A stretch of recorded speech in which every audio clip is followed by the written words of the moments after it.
ወደ እግዚአብሔር የምንደርስበትን በክርስቶስ በማመን ወደሚገኘው ወደ እግዚአብሔር መድረስ ዛሬ ተነስታችሁ እንድትወስኑ ጋብዛችኋለሁ። ለሚቀበሉት ኮን ለሚፈልጉት ለተቀበሉት ለእነርሱ የእግዚአብሔር ልጆች የሆኑ ዘንድ ስልጣንን ሰጣቸው ነው ተብሎ የተጻፈው።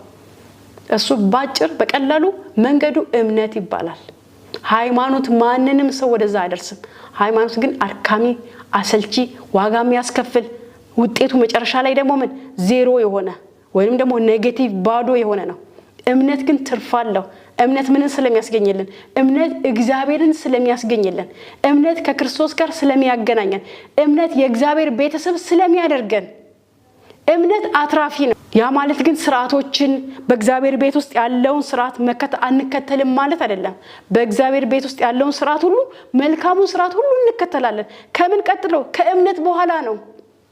እምነት እንድንከተለው ያስቀመጠልን ስርዓት አለ። የአዲስ ኪዳንን መጽሐፍ ካየንኮ በጣም ብዙ ስርዓትን አስቀምጦልናል። እሱን ግን በጉልበታችን በኃይላችን ለመዳን ብለን ሳይሆን ስለዳን የእግዚአብሔር ልጆች ስለሆን ከፊት ይልቅ በእምነታችን እየበረታን ጽድቃችን እየተገለጠ ከክብር ወደ ክብር እንድንሸጋገር የሚያግዘን ነው እንጂ የመዳኛ መንገድ አይደለም።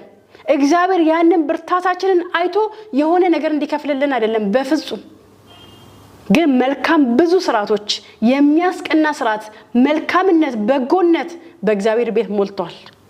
እሱ ሃይማኖታችን ማሳያ ሳይሆን የእምነታችን መግለጫ ነው።